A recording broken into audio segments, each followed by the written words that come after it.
안녕하세요. 역사 초보도 할 수 있는 세계사 기초 공부 19번째 시간을 시작하겠습니다. 이번 시간 내용인 로마 제국은 영상 5편으로 나누어 학습하실 텐데요. 이번 영상은 로마의 건국과 공화정이라는 제목인데 원로원, 콘술, 호민관, 그리고 성산사건과 시비표법 등에 대해서 알아보겠습니다. 이번 시간의 핵심 개념은 로마 공화정의 성격 변화입니다. 먼저 지난 영상까지 학습한 서양고대 역사의 주요 연표를 확인해 보겠습니다. 에게 문명이 바탕이 되어 그리스 본토에서 폴리스가 성립되었고 대표적 폴리스로 아테네와 스파르타가 있었습니다. 아테네는 솔론의 금권 정치 등의 단계를 거쳐서 페리클레스 때 민주정치가 완성되었고 스파르타는 소수의 도리아 귀족들에 의한 군사적 귀족 정치가 특징이라는 것도 배웠습니다. 오리엔트를 재통일한 페르시아의 공격을 막아낸 후 아테네는 델로스 동맹의 맹주로서 전성시대를 맞이했지만 아테네에 도전하는 스파르타와 펠로폰네소스 전쟁이 발생하면서 북쪽에서 마케도니아 필리포스 대왕의 공격을 받아 그리스는 쇠퇴하게 되었고, 지난 시간에는 알렉산드로스의 동방원정과 그에 의해 성립된 헬레니즘 문화에 대해서 공부하셨습니다.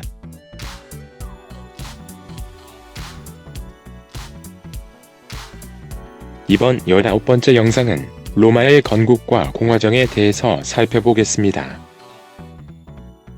로마는 기원전 8세기 중엽에 로물루스에 의해 세워졌다고 합니다. 로마 건국 신화에 의하면 로물루스는 트로이 전쟁에서 그리스 미케네 측에 패하여 트로이를 탈출했던 아이네야스의 후손인 실비아가 어머니인 쌍둥이 형이라고 합니다. 왕위를 찬탈한 아물리우스가 후환이 예상되는 조카 쌍둥이를 강물에 흘려보냈지만 늑대에 젖을 먹고 살아남아 왕을 죽이고 팔라티움 언덕에 로마를 건설했다고 합니다. 초기 로마는 당시 북부 지역에 있던 에트루리아의 지배를 받았습니다. 에트루리아는 고대 이탈리아 북부인 오늘날 토스카나주 지역에 있었던 민족 이름인데 풍부한 광물 자원과 해상 활동으로 크게 번성했으며 독특한 종교적 의례와 아치 건축, 포장도로 등이 로마 문화에 영향을 주었다고 합니다. 이후 로마는 6세기 초에 에트루리아를 몰아내고 그 세력을 통합하게 됩니다. 다음으로 로마의 정치 변화를 알아보겠습니다.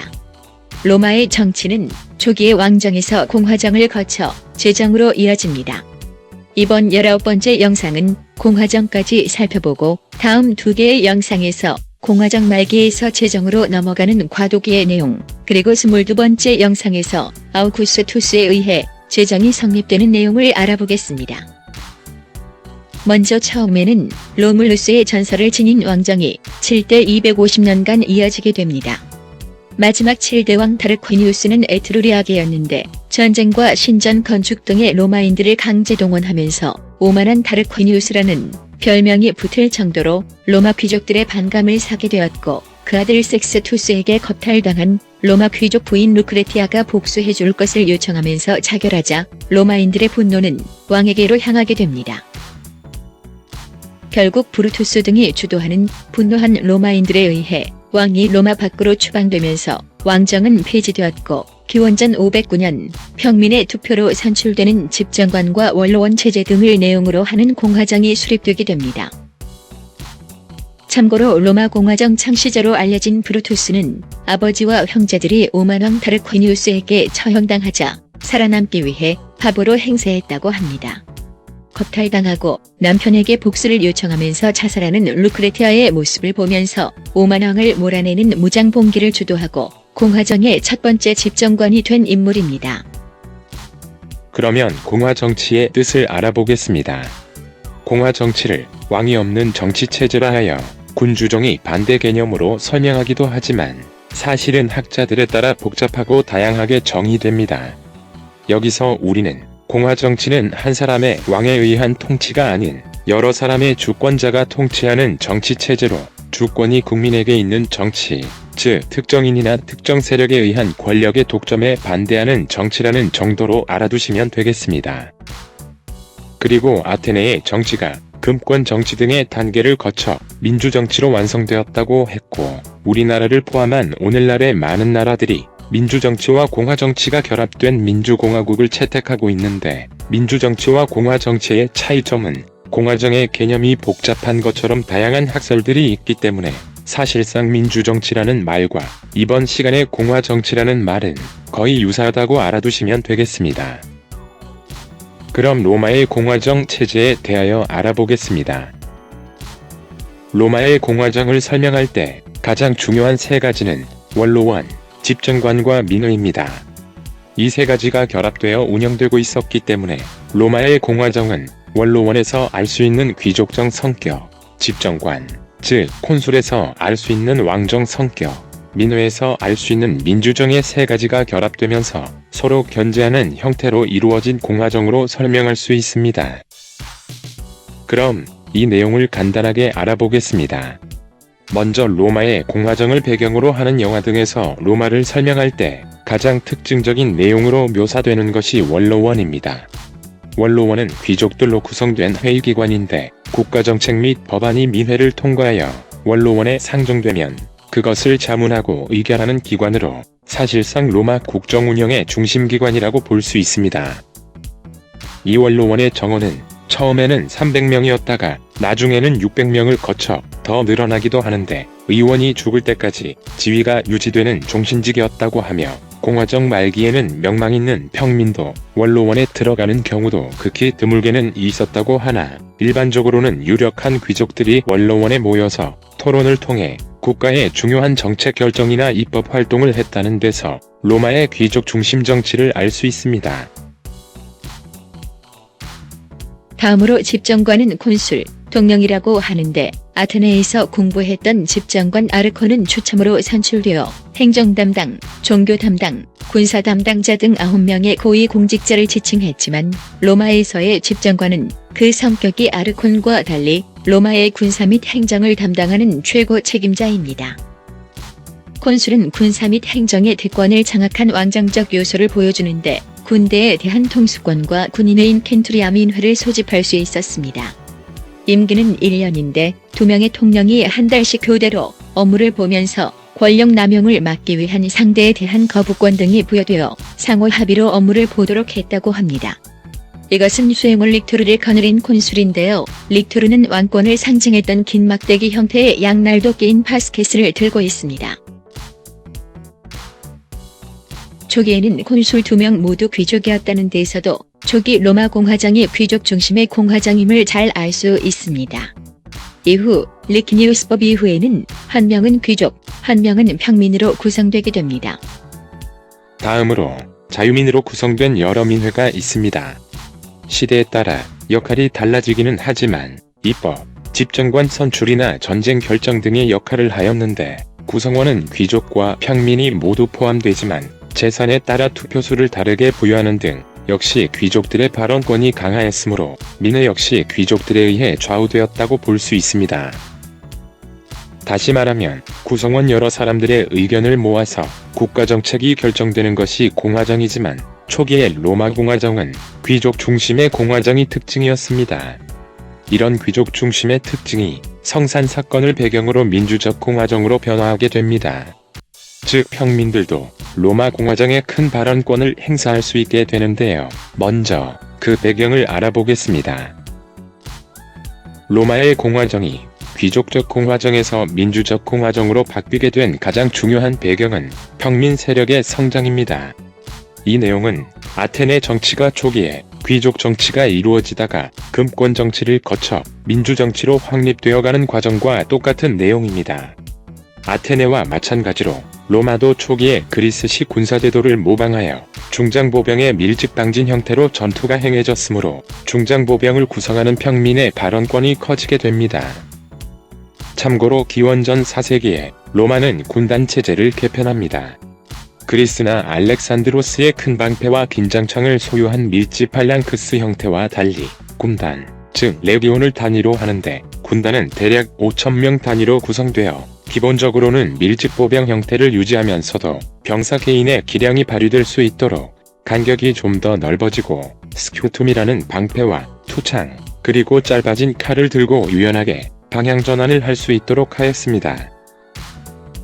긴 장창을 든 팔랑크스 전투에서 발생하는 측면이나 뒤쪽 방어가 어려운 문제가 해결되는 효율적인 전투 형태였는데, 군단병 역시 중무장보병이 중심이 되면서 기병과 경무장보병의 지원을 받는 형태여서 역시 보병을 구성하는 평민들이 큰 역할을 하게 됩니다.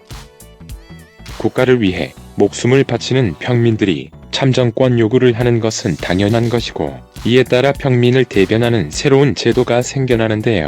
호민관과 평민회가 생겨나고 12표법 등 평민을 위한 법률도 제정되게 됩니다. 먼저 호민관과 평민회에 대해서 알아보겠습니다. 호민관은 평민의 권리를 지켜주기 위해 만들어진 관직이고, 평민회는 이름 그대로 평민들의 회의기관으로 귀족들의 회의기관인 원로원에 대항하는 기관입니다. 기원전 494년 성산사건을 계기로 만들어졌는데, 평민회에서 선출된 호민관은 평민회의 의장으로 정무관과 원로원의 결정에 대해 거부권을 행사할 수 있었고, 처음에는 2명이었다가 후에 10명까지 늘어나게 됩니다. 호민관은 평민회를 소집하고 주재하며 평민들의 요구를 대변하는 역할을 하였으므로 언제든지 평민들이 찾아와서 도움을 요청할 수 있도록 문을 항상 열어두어야 했다고 합니다. 또 그가 위협받지 않고 의무를 수행할 수 있도록 그의 신체는 신성불가치면서 그에게 폭행을 가하는 경우는 사형에 처해졌다고 하며, 잠시 후에 설명할 기원전 287년 호로텐시우스 법 이후로는 호민관의 권한이 크게 강화되게 됩니다. 그리고 귀족들의 회의기관인 원로원에 대항하는 평민들의 회의기관인 평민회는 초기에는 원로원의 결정에 비해 영향력이 훨씬 적었으나, 호로텐시우스법 제정 이후에는 평민회의 결정이 귀족들의 원로원 동의가 없이도 국법으로 바로 확정되는 변화가 일어나게 됩니다. 다음으로 평민을 위한 법률 제정에 대해 알아보겠습니다. 먼저 12표법은 로마 최초의 성문법입니다. 23번째 로마의 문화 영상에서 다시 학습하겠지만, 로마를 대표하는 문화유산이 법입니다. 그 로마의 법 중에서 최초로 제정된 것이 12표법인데 평민의 권익을 지켜주기 위해서 제정되었다고 합니다. 로마 최초의 법인 12표법의 뒤를 이어 평민의 권익을 대변하는 여러 법률들이 제정되게 됩니다. 대표적인 리키니우스법은 콘술, 즉 집정관 2명 중에서 1명은 반드시 평민으로 하고 국유지를 제한하여 빈부격차를 줄이고자 하는 법으로 기원전 367년 호민관 리키니우스와 섹스티우스가 같이 제안하여 통과시켰으므로 리키니우스, 섹스티우스법이라고 합니다. 그리고 호르텐시우스법은 기원전 287년 호르텐시우스가 제정하였는데, 평민들만 참가하는 평민회의 결의가 귀족들의 기관인 원로원의 동의 없이도 국법으로 확정된다는 법으로 평민회의 독자적인 입법권을 보장해주는 의미가 되므로 법률상 귀족 즉 파트리키와 평민 즉 플레브스 사이의 법적인 평등이 이루어지게 됩니다.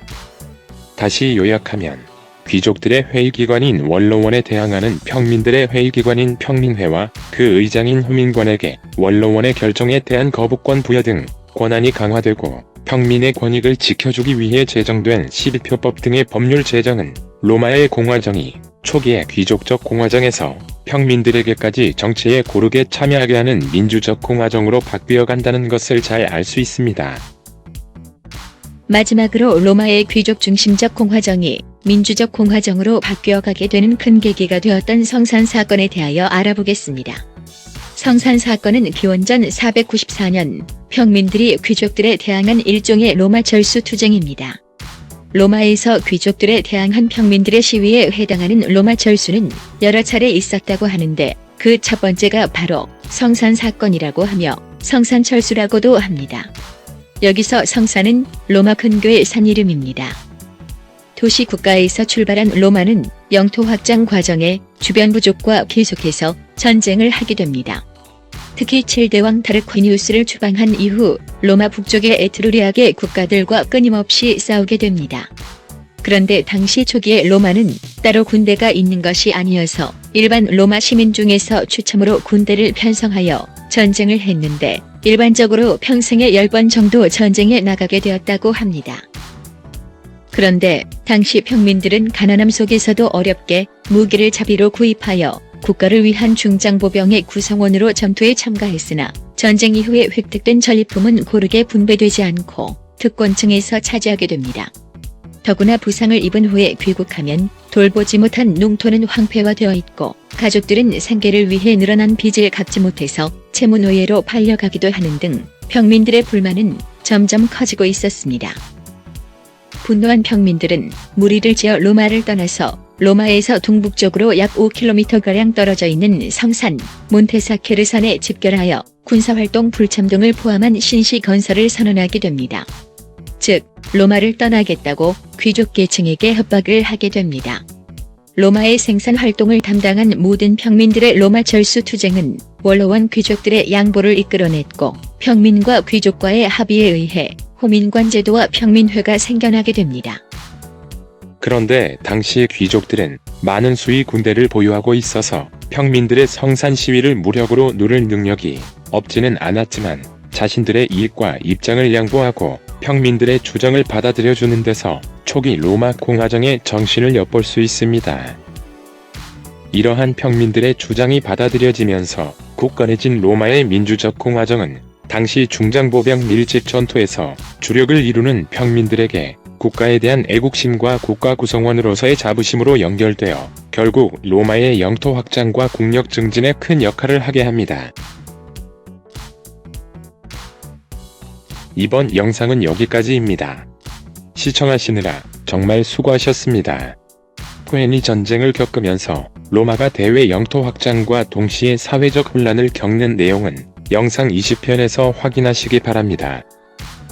대단히 감사합니다.